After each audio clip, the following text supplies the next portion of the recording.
Technologies that they're working on and how this is changing the way we live our lives. To start proceedings, I'd like to call up on stage a gentleman who has been involved with technology in Hong Kong for the past 8 years, but he's been actively an entrepreneur and a businessman in the tech sector for the last almost 20 years. He has a very famous event which happens almost every Wednesday. It's called the Web Wednesday. I'm sure some people have heard of it. Ladies and gentlemen, a warm round of applause to Napoleon Biggs from Web Wednesday. Welcome. 欢迎大家，我讲中文好吗？ Hello, welcome. I'm here just to warm you up. So it's a Friday night. How many of you have brought beer? Apart from that man. Who's brought a drink? No? Jesus, students are so square nowadays. So we've got a good line-up tonight. We're going to interact with this highly interactive microphone. So we want to know our audience a bit to start off with. So we're going to have a game. I want you all to stand. My name is Napoleon, and I behave like an emperor, so all stand. All stand in honor of whoever you want to honor. Excellent. Now, we're going to do a game, and I'm going to ask you something. If you do not do this, sit down. And stay sitting down, right? Remember the second part. Stay sitting down. Not up and down, up and down, up and down, okay? If you do not do this, when you wake up in the morning, instead of leaning across and kissing your loved one, you pick up your smartphone. All of you do this? How sad are we? Well, yeah, same thing. Good answer. So there's obviously a romantic type in the room. Yeah, well done. When you go to school, to work, you play Candy Crush.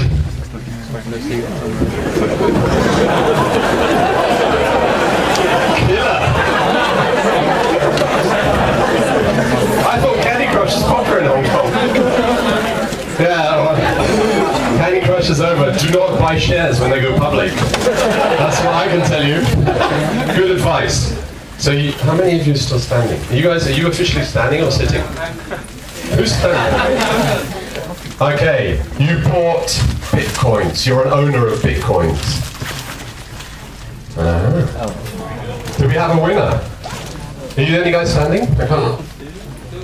Oh, two! Ooh, this is tough, this is tough. You played Flappy Birds before it was taken off the App Store. Yeah! Where's the present? Evernote t-shirt, Evernote bonus, what does he get? Free taxi ride? What does he get? Free drone ride. What's your name? Alright, here you go. There you go, what's your name?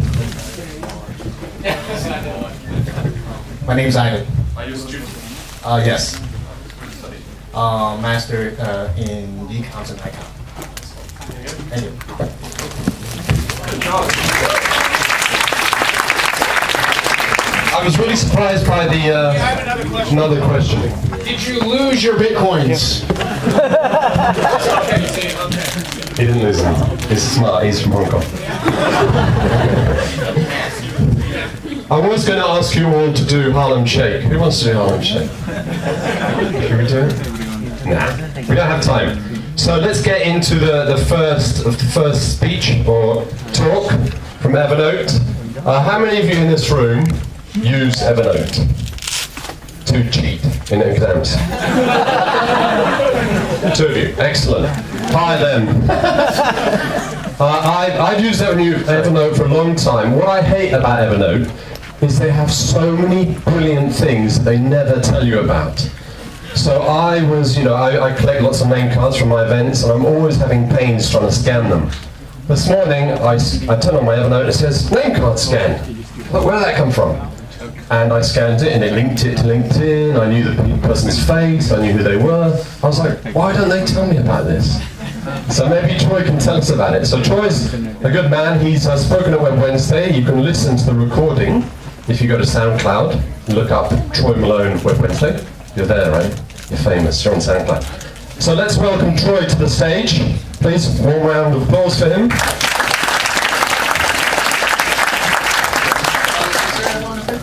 Yeah, I'll use the. Jeremy, can you come and hook me up here?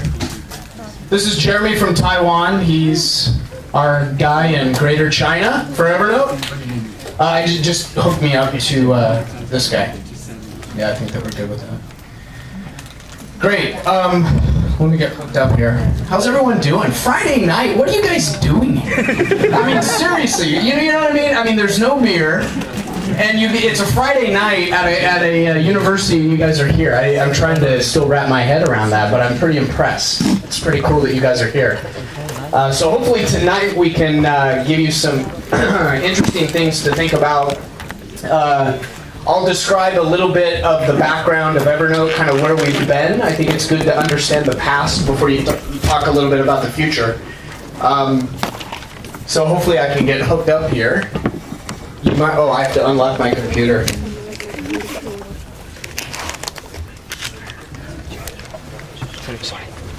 What's that? Okay, hopefully it'll do it automatically. Usually that's the case, but it's not looking too promising. But I don't need slides anyway. I don't need a mic either. Okay, there we go. All right, okay. Jeez. I have a loud voice, but this is a little too much. We have a lot of people here to absorb the audio. So my name's Troy, as he said. I live in San Francisco and work for Evernote. I manage the Asia Pacific region for Evernote, which for us means everything in Asia except for Japan and mainland China. Now the reason that is because we have pretty big teams in both of those countries. So they're well taken care of, and my job is to kind of take care of the rest. And it's quite a varied region, as you guys could imagine, from a linguistic standpoint, from cultural standpoint. So I have a very interesting job. I was just in India with my whole team throughout Asia. I brought them all to India because our guy in India was getting married, and that was quite an experience. I know that we have a lot of Indians here that are attending university. Those Indians' weddings are quite a spectacular event. I had an awesome time, and our team loved it. So we have a good time going throughout the region and kind of figuring out how people are using smartphones, how people are using Evernote. It looks like there's a fair amount of you that are actually using Evernote, which is cool. But for those of you that may not understand Evernote or may not have even heard of Evernote, I'm trying to describe it a little bit differently. I used to describe it as it's kind of an application that helps you remember everything, which essentially says nothing, right? So what does that mean? But I want to describe it in a subtly different way this time and see if this kind of paints a little bit of the picture. It's a weird application from the standpoint of most people in their lives have a crazy Evernote fanatic that's always telling them, man, you got to get on Evernote, you got to get on Evernote. So a lot of people hear about Evernote, but they're like, what's the big deal? Like, I don't get it. It's like just a note-taking application, right? And the way Evernote works is you kind of enter through that portal of, hey, I got a note-taking application, I'm going to use this in my classes, and I'm going to do this. And then suddenly you find yourself using it for your hobbies, for things in your life. You might be doing an Indian wedding, and you plan the whole thing on Evernote. You know, you start using it for literally every detail of your life. And it's at that point that you become a little crazy. And that's when you start talking to your friends about it and becoming very annoying. I'm kind of at that stage, and I've been at that stage for a while. I think that everyone that works at Evernote is pretty much there. But the way that we've grown as a company, just to speak a little bit about business model and marketing, etc., the way we've grown solely is through word of mouth. So we have never done really any advertising or paid acquisition of users. It's all been done through word of mouth. So the most important concept for us when it comes to marketing is the product, is investing in the product and making sure that we have a product that is worthy of talking about to your friends. That's how we grow. Right now we get about 100,000 new users every day across the globe. How many do we get here in Hong Kong? Like probably 500 to 700 a day or something like that. 500 to 700 people in Hong Kong alone. And you know, every country is different on how many we get users each day, and it kind of fluctuates. But I get staggered by the fact that we don't do any advertising, and like 100,000 new people sign up for Evernote every day. And I'll talk a little bit about how we've done that. So the concept of Evernote is that it's everywhere. So we want to be your second brain. Anything that's important to you, we want you to put it into Evernote. Now that could be notes from a lecture. You could take a picture of this board here. The handwriting, maybe it would recognize problem, fixed. In Evernote, if you take a picture of the board here, you can actually search in Evernote for those words, and if it's decent handwriting, it'll actually pull it up, which is really, really cool. So, as Napoleon mentioned, I manage all of my contacts in Evernote. So I used to think that I had to enter in all of my contacts into Outlook. How many people still think that? Like how many people have that stack of business cards like right next to your monitor, like, man, I'm gonna get around to that. I'm gonna get those things entered into Outlook. I was that guy where I had like this big stack, and I know that you've been there. But the beauty of Evernote is if you just take a picture of the card, it's all searchable. So you can search for the person's name, search for their email address, search for the name of the company, you're done. That's all you have to do. It's beautiful. So that's another really neat thing that Evernote does. And you can do that from your phone and then have it show up on your Mac. You can have it show up on your Windows PC. We have native applications for most every platform. And that's one of the unique things about Evernote is we've really embraced the concept of having native applications on all these different platforms. And I'll talk a little bit about where we see things going and why that's important. We've also done some interesting partnerships. So we used to say that we were kind of at odds with taking handwritten notes. That was kind of our biggest competition, was the Post-it note or the notebook. And then one day we said, that's kind of stupid. Why don't we just embrace it and do something cool with the analog side and bring it over to the digital side? So we have a Evernote Moleskin notebook that has stickers in the back, and if you put these stickers on any page, so you take your notes like normal, and then you take a sticker out, and we will file that note in a particular notebook, we'll tag it for you, all automatically based on us recognizing that sticker.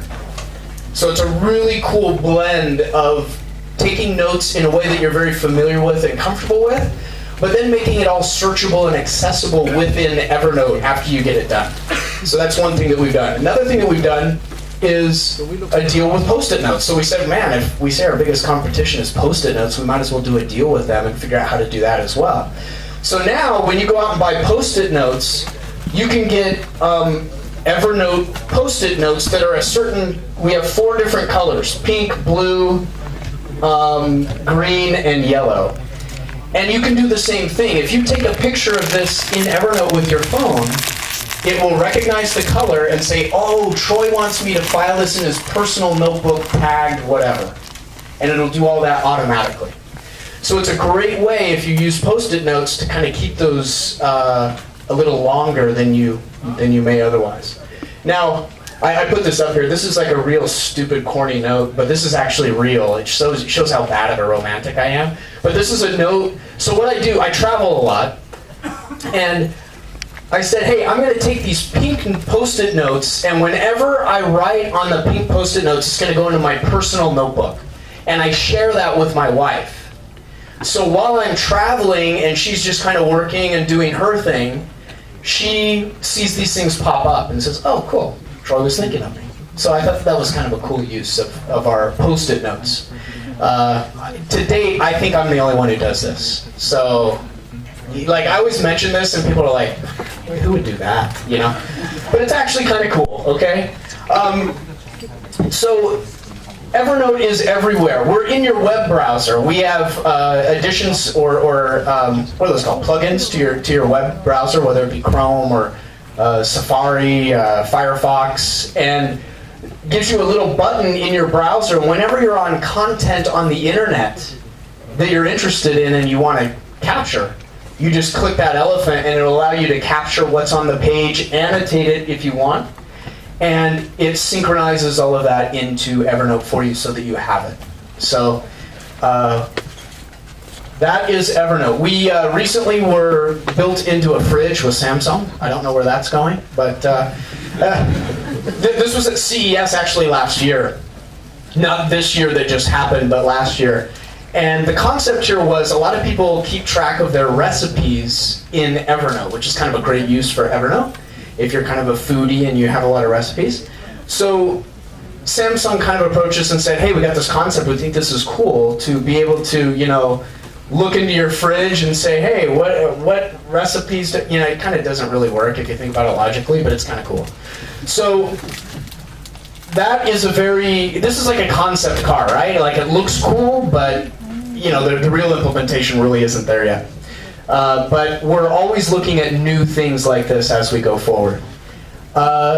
Google Glass came out and freaked out a lot of people. You got a few geeks excited, and then it freaked out a lot of more people. I think there was just like a fight recently where some girl got kicked out of a bar or something because she had Google Glass on. So it's this like big controversy. It's very new. We were one of the first apps that was actually on Google Glass. And this has kind of been a strategy of ours from a marketing perspective. So if you think about it, if you're Apple or you're Google or you're Microsoft and you have an OS that you want to promote, so you want to promote Windows Phone, right? You need to get people to write apps for that platform. And what we do is we're pretty much becoming like a standard app, like Evernote's getting well known, etc. So if we are one of the absolute first applications on their new version of their OS, guess what happens? In the keynote, when they talk about their OS, they talk about Evernote. And that's a great kind of piggyback marketing strategy that we've pursued. So we did this with Glass, we did this with Galaxy Gear, the Samsung Note 3, I think anyone who buys that gets a number of months of free Evernote Premium with that. So we've done a number of kind of marketing deals that also help us get exposure in the marketplace. We like to say that we're the 100-year startup, and I always talk to our CEO and I say, look, you know, in America, when you say the 100-year startup, people say, wow, they're going to be around forever. You come to Asia and you say the 100-year startup, and they're like, man, like that's pretty short-sighted. So, you know, I always tell them, I'm like, I want to change this slide. I don't know what the right year, you know, amount is for Asia, but, you know, maybe you guys can tell me. Yeah, better not make it 1,000 years. But the concept here with the 100-year startup is we believe that we're creating a company that is truly our life's work. Like this is something that is sufficiently epic in scale and scope that we're committed to doing this really for the rest of our lives. Like that's where we are culturally.